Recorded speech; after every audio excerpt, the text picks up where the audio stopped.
নমস্কার বন্ধুরা, এই ভিডিওটা এই পশ্চিমবাংলায় থাকা আমার সকল সনাতনী পরিবারের ভাই, বন্ধু, মাতা, ভগিনী এবং বয়োজ্যেষ্ঠ সবার উদ্দেশ্যে। যেহেতু আগে কখনো ভিডিও বানাইনি, সেহেতু এই ভিডিওটা একটু লেন্দি হবে, অনেকগুলো কাটস আসবে। তো আমার পক্ষ থেকে অনুরোধ থাকবে, আপনারা দয়া করে এই ভিডিওর বক্তব্যটা পুরোটা শুনবেন এবং আপনাদের নিজেদের মধ্যে যতটা সম্ভব হবে ভাগ করে নেবেন। ধন্যবাদ। তো চলুন মূল কথায় ঢুকে পড়া যাক। আমার আজকের বক্তব্যের বিষয় হলো, কিছুদিন আগেই আমরা বিভিন্ন নামি দামি সংবাদ চ্যানেলের দাক্ষিণ্যে একটি অভাবনীয় খবর প্রত্যক্ষ করেছিলাম, যে খবরের মূল প্রতিপাদ্য বিষয় ছিল পঞ্চদশ শতকের উজবেকি বাবর, অর্থাৎ কিনা যে আমাদের দেশে বহিরাগত ছিল, সেই উজবেকি বাবরের একবিংশ শতকীয় পোষ্যপুত্র সন্তান তথা বান্দর বাবরের সন্তান হনুমান হুমায়ুন। তো সেই হনুমান হুমায়ুন কিছুদিন আগেই বেশ ঘটা করে জানিয়ে দিলেন যে উজবেকি বাবরের স্মৃতি রক্ষার্থে পশ্চিমবঙ্গের মাটিতে তৈরি হতে চলেছে সর্ববৃহৎ বাবরি মসজিদ। এবার তিনি যে সেদিন শুধু বাবরি মসজিদের শিলান্যাস করেই ক্ষান্ত হলেন তেমন কিন্তু নয় ব্যাপারটা আমরা দেখলাম। তারপর তিনি অত্যুৎসাহী হয়ে সেই বাবরি মসজিদ স্থাপনের উদ্দেশ্যে যুব সমাজকে আহ্বান করার লক্ষ্য নিয়ে কি করলেন না, এই বাবরি ভান্ডার খুলে বসলেন। বাবরি ভান্ডার, এই যে দেখতে পাচ্ছেন বাবরি ভান্ডার, এই বাবরি ভান্ডার খুলে বসলেন। এছাড়া আমরা কি দেখলাম, সেখানে উপস্থিত জনসাধারণ তাতে উৎসাহী হয়ে যে যার নিজের সাধ্যমতো সেই বাবরি ভান্ডারে দান করতে থাকলেন। তো সেই ভাণ্ড ঘোষণা হওয়ার পরেই আমরা আরও কি দেখলাম, যে সেই উজবেকি বান্দরের একবিংশ শতকীয় নাতিপুতিরা তারা যে যার সাধ্যমতো আর কি, যতটা পারলো, যে যার ইচ্ছে মতো বা মানত করার মতো, যাই হোক, যারা আর কি দেখলাম তো অনেক কিছুই ইট মাথায় করে নিয়ে গিয়েছিল প্রস্তর স্থাপনের জন্য, বা যে যতটা পেরেছে, যেমন তাদের কাছে অর্থ সংস্থান ছিল, সেই সমস্ত সংস্থান তারা মুক্ত হস্তে সেই ভাণ্ডতে দান করেছে। মানে তাদের কল্পনার নায়কের জন্য। কল্পনার নায়ক এই কারণেই বলছি, দেখুন বন্ধুরা, স্বাভাবিক দৃষ্টিতে দেখলে দেখা যাবে বাবরের জন্মস্থান ছিল বর্তমান উজবেকিস্তান। তো এক উজবেকি বাবরের সাথে কোনো লিঙ্কেজ কি সেই অর্থে যারা নিজেদেরকে বাঙালি বলে দাবি করে, বাঙালি মুসলিম, তাদের কি থাকা উচিত, না বিজ্ঞানসম্মত না যুক্তিযুক্ত? এর কোনোটাই কিন্তু নয়।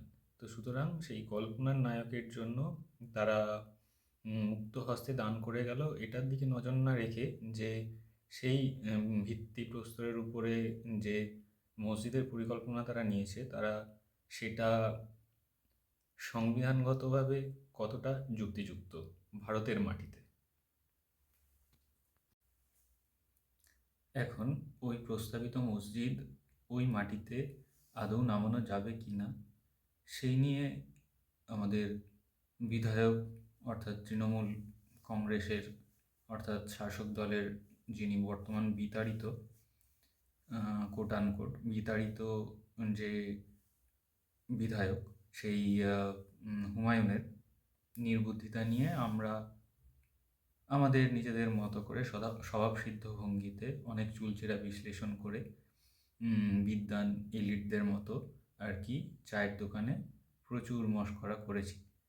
কিন্তু আমরা একটা বিষয় কিন্তু তলিয়ে ভাবিনি বলতে আমরা এই দিকটা ভেবে দেখিনি যে যদি ওই প্রস্তাবিত মসজিদ ওই মাটিতে নামানো না যায়, তাহলে হঠাৎ করে ওই মসজিদের ভিত্তিপ্রস্তরের নাম করে কিভাবে এই অনৈতিকভাবে আমাদের বাবরি মসজিদের নামে বাবরি ভাণ্ডারটা খুলে দেওয়া হলো।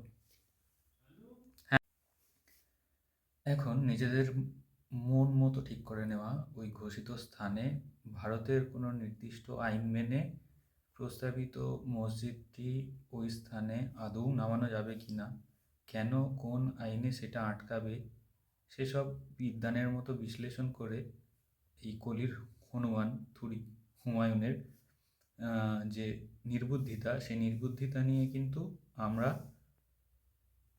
বাড়ির কিংবা পাড়ার চায়ের আড্ডা, আসর এইসব সবই মাতিয়ে তুলেছিলাম।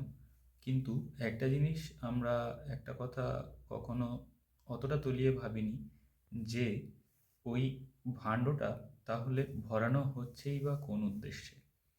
ঠিক আছে, কারণ যেখানে আগামী ৩-৪ মাসের মধ্যে আমাদের পশ্চিমবঙ্গে সাংবিধানিক রীতিনিয়ম অনুসারেই জনমত নির্বাচন করার একটা প্রক্রিয়া আসন্ন, এবং আপাতভাবে তাতে এই রাজ্যের বর্তমান মুসলিম তোষণকারী শাসক দল তারা কোনো রকমভাবেই আর সুস্থ জনমতের ভিত্তিতে আমাদের পশ্চিমবঙ্গের মসনদে আর ফিরতে পারবে না। এটা কিন্তু ভাবুন, ভাবা প্র্যাকটিস করুন। আচ্ছা, আপনাদের ভাবনার সুবিধার্থেই একটা ক্লু দিই আপনাদেরকে। আচ্ছা, ওরা ওই ভাণ্ডটা ভরাচ্ছে যাতে করে প্রস্তাবিত মসজিদ যেটা ওরা নির্মাণ করতে চলেছে বলে সাধারণ মানুষকে বোঝাচ্ছে, সেই প্রস্তাবিত মসজিদ নির্মাণ যদি আটকেও যায়, তবুও ওদের কিন্তু ওই রাশিকৃত অর্থের একটা অংশ ওরা বরাদ্দ করে সেই অর্থেই অস্ত্রশস্ত্র মজুত করে 30% হিন্দু, যাদের কথা ওরা কথায় কথায় বলে থাকে, ওদের বিভিন্ন আর কি বিধায়ক, সাংসদ যাদের দুর্ভাগ্যের কথাটা বলে থাকে, সেই 30% হিন্দুদেরকে যাতে রাতারাতি 20%-এ নামিয়ে আনার ক্ষেত্রে কোনো সমস্যার সম্মুখীন না হতে হয়, ওরা কিন্তু সেই দিকে লক্ষ্য রেখেই এগোচ্ছে। এছাড়াও ওই মালদহ এবং মুর্শিদাবাদ, অর্থাৎ যা কিনা মুর্শিদ কুলি খানের পূর্ব সময়ে বঙ্গাধিপতি শশাঙ্কের সময় থেকেই কর্ণসুবর্ণ নামে সমধিক পরিচিত ছিল, সেই মালদহ এবং মুর্শিদাবাদ এই দুটো অঞ্চলকে ওরা নিয়মিত খুন, জখম, রাহাজানির মুক্তাঞ্চল বানিয়ে নেওয়ার লক্ষ্যে এগিয়ে চলেছে।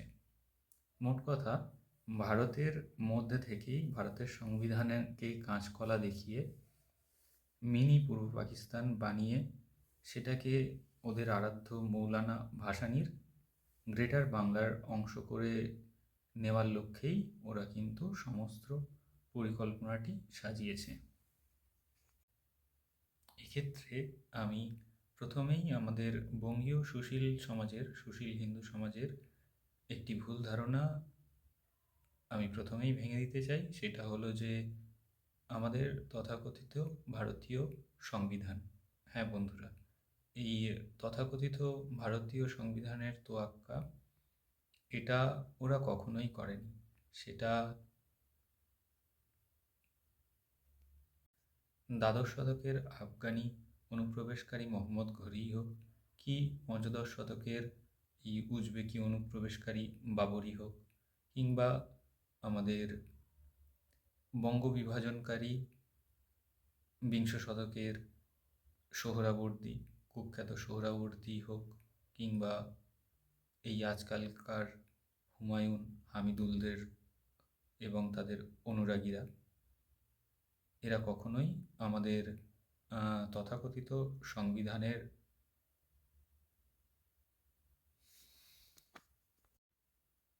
কি ভাবছেন তাহলে উপায়? হ্যাঁ, উপায় বলতে যে উপায়ের কথাটা এই মুহূর্তে আমার মাথায় সর্বাগ্রে আসছে তা হলো অগত্যা সেই ভাণ্ডারেরই শরণাপন্ন হওয়া।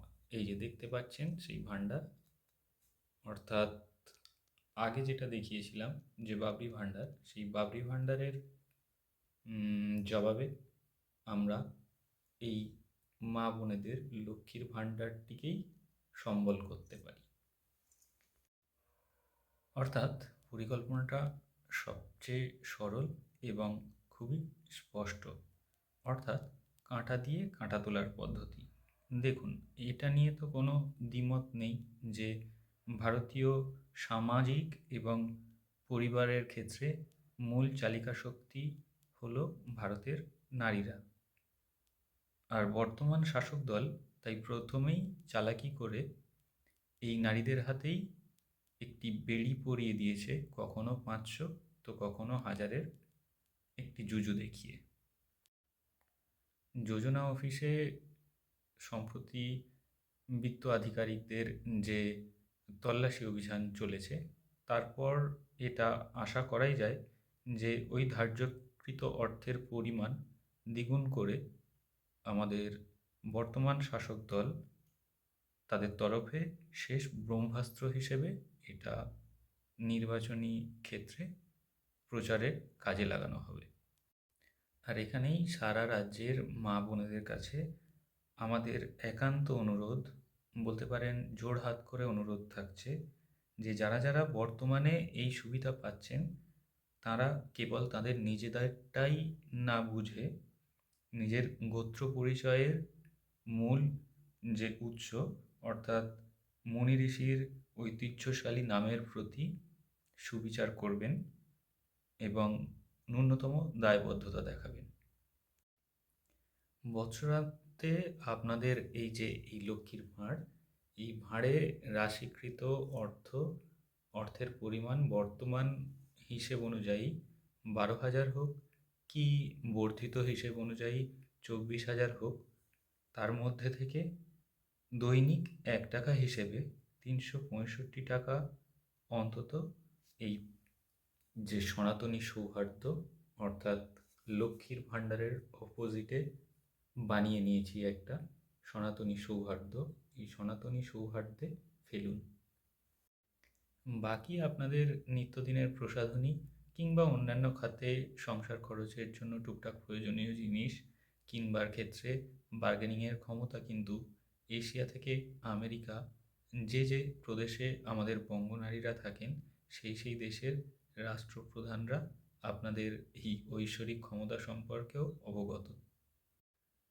তাই কেবল নিজেদের আখেরের কথাটা না ভেবে নিজেদের ঘরের কুলুঙ্গিতে রাখা মাটির লক্ষ্মী এবং নিজেদের নাড়ি ছেঁড়া জীবন্ত লক্ষ্মীদের ভবিষ্যৎ সুরক্ষার কথা ভেবে ওই 365 টাকাটি একটু আলাদা করে রাখুন। এবার চলে আসি উপায় নম্বর 2-এ।